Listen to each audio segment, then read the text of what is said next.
Well, greetings everyone. Welcome to Music is a Journey. I am Peter Scove, and in this video here I am going to be joining a contest for Doug at the Auditory Vinyl. So I knew about Doug, I guess I knew about him maybe last year sometime. I'm sure I watched a couple of his videos, but apparently he has restarted his channel, or he has ditched his old channel and started up a new channel with a new name, the Auditory Vinyl.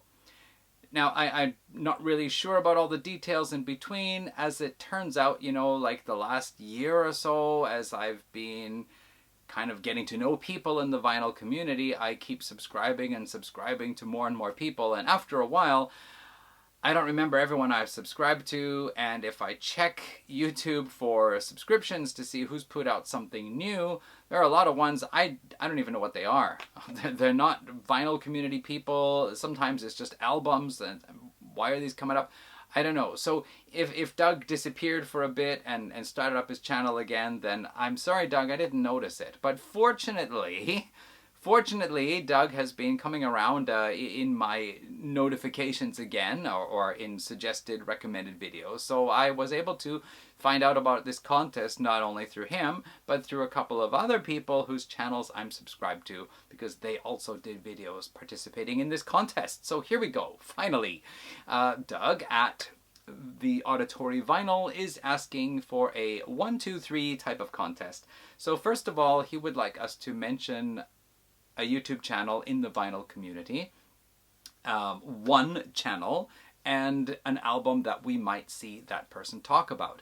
Now, I really wanted to find somebody new, because almost everybody I know about, I find out through other people. Somebody's having a contest, or a thread, you know, and I join it and I find out about that person. So I liked what Chris Profi did on his channel. He found a new young person, a young lady who is interested in getting into like a 80s and 90s music, whatever. So he mentioned her channel, and I thought, I want to find somebody who's new. And quite by chance, while I was looking for somebody else, I actually found a fairly new channel that's only been out a couple of months. Fella who's talking about music, mostly 60s and 70s music. It's actually called ThundaMusicReviews. However, in the videos I've seen of his so far, he actually doesn't show any vinyl.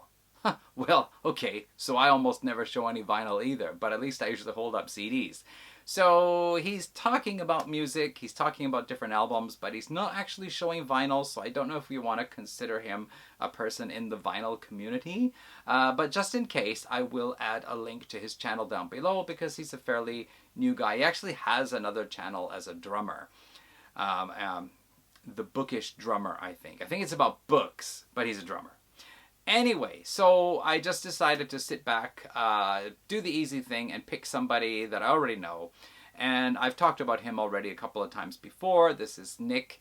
He has a channel called Careful with That Axe Eugene. The link will be down below. And I knew of Nick because he watched my video on the ranking of Uriah Heep albums and left some comments. And at that time, he actually had a photography channel going.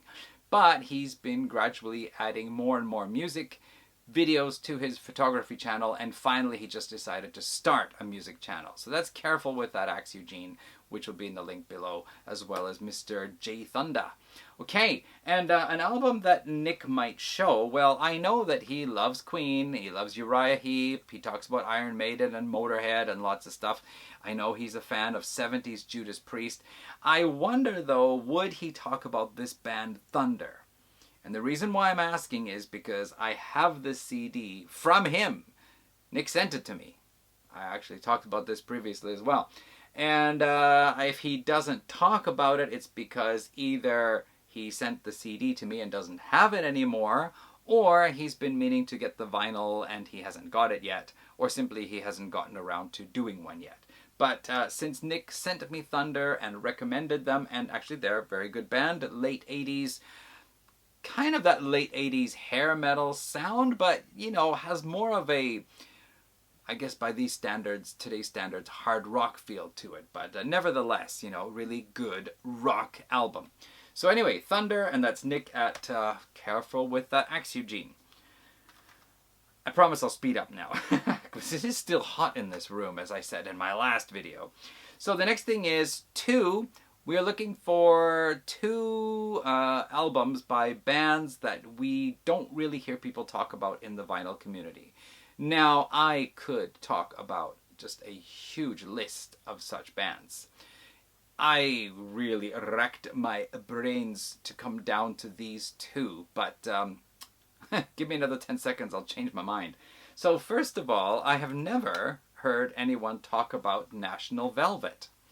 They only ever released 3 albums, one in the 80s and 2 in the 90s. This is their second album, Courage. They kind of look like a glam rock band, in a way, glam metal, but actually Wikipedia lists them as a goth rock band. Now, honestly, I don't know the difference because I don't really listen to anything that's considered goth rock. It has some goth metal. No, I don't. Well, kind of. But anyway, to me, they sound like, on this album here, late 80s, early 90s, glam metal band, but there is something different to the music. They're not just doing a Motley Crue, Poison, Dangerous Toys, Skid Row kind of a thing here. They do have something different going on. And I've forgotten the singer's name now. Maria de la Mar, maybe. She also has a unique vocal style, which I guess could be related to goth rock, maybe. But anyway, I like her vocal performance on some of the songs, and the opening track is called Sex Gorilla, and the joke is that the song was actually called Sarsaparilla, but fans in the audience kept saying that they were hearing Sex Gorilla. So for the recording of the track, they actually just called it Sex Gorilla, and it's an interesting song. Onions can be sweet if you're trying to beat the heat, but there's nothing quite as sweet as Sex Gorilla. You're a lover in red, grab you by the head, yeah, you're as sweet as Sex Gorilla. Great song.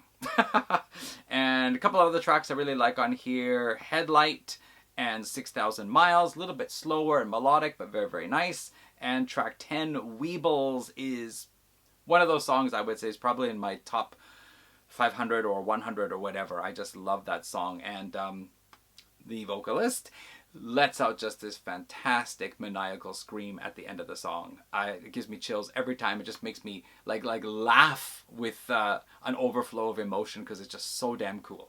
Okay, so National Velvet. I only have this one album, and I was just checking out their other 2. All of their albums on CD are expensive. Even this one, which I picked up at the time it was released. So, lucky me. Should have got the other one.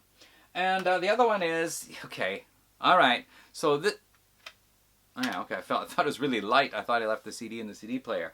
This is a band I've been listening to almost exclusively for the last 2 weeks now. This is 5440. 15 albums, people. Platinum selling albums, awards, tons of videos out there, and almost nobody is talking about them.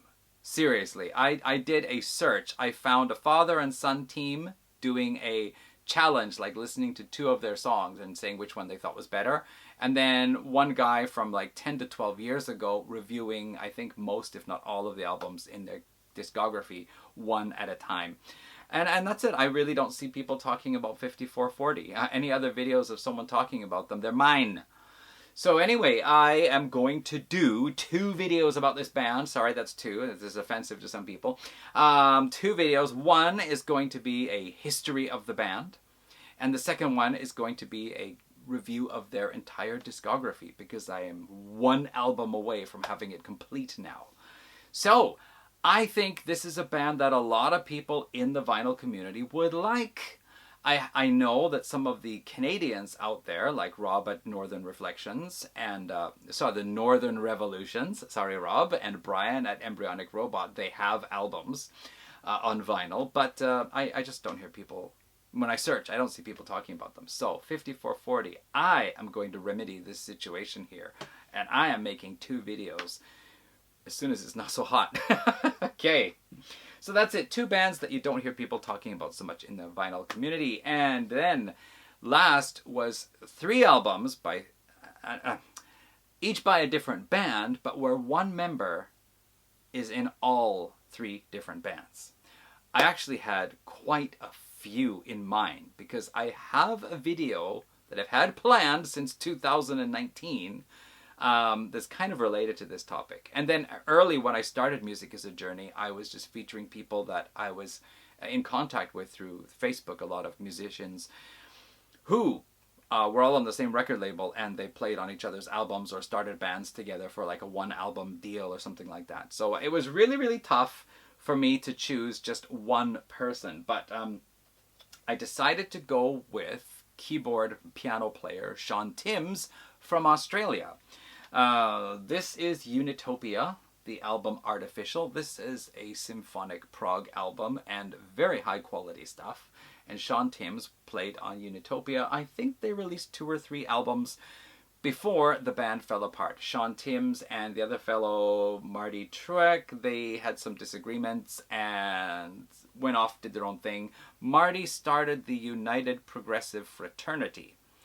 And Sean Timms went off and started Southern Empire. So this is Southern Empire's debut album, and I think they've got 3 albums out now. This is a really, really cool album. Again, symphonic prog, some very long numbers on here, but also some parts have some really catchy, almost like pop rock hooks to them. So it's very cool. Of course, some fantastic piano solos. We've got saxophone solos, guitar solos, very cool stuff. So that, and then Sean Timms also teamed up with Guy Manning in England and Marek Arnold in Germany, and another guy named Dan Mash. I'm not sure where he's from. He plays bass. Marek Arnold plays saxophone and keyboards, and Guy Manning vocals, guitars, mandolin, some various other things too. And Guy Manning actually had quite a career on his own. He was actually my first choice to do for this, but then I decided to go with Sean Timms. So they formed a band called Daminic, and Daminic released their 3rd album at the beginning of last year, and I also think that is the last. It seems that Guy Manning is getting a little bit disillusioned with the music industry and all the work and effort he puts into writing and creating albums with these other fantastic musicians like Sean Timms. And so Daminic might just be put to rest here after the 3rd album from last year. But anyway, this is their 2nd album. This is called In Flight. The first one was On Track. Yeah, and some really cool stuff. It's not symphonic prog, I don't think. It's almost like a kind of, okay, it reminds me of Toto a little bit. It has this kind of a softer world music feel with some very good pop melodies, catchy melodies, but at the same time, some extended pieces, very interesting, intelligent music. So, Sean Timms playing with Daminic, Southern Empire, and Unitopia. He is also on the United Progressive Fraternity albums as well as one of the, I think he's one of the guests. But okay, those are the 3 things for Doug at the Auditory Vinyl. And once again, I have made a very short video into a long one. Alright, links down below as I said, and I will hopefully be making videos in a cooler room in the near future. This poor owl is having a sweat shower. Alright everyone, thanks for watching. See you in the next one sometime. Bye.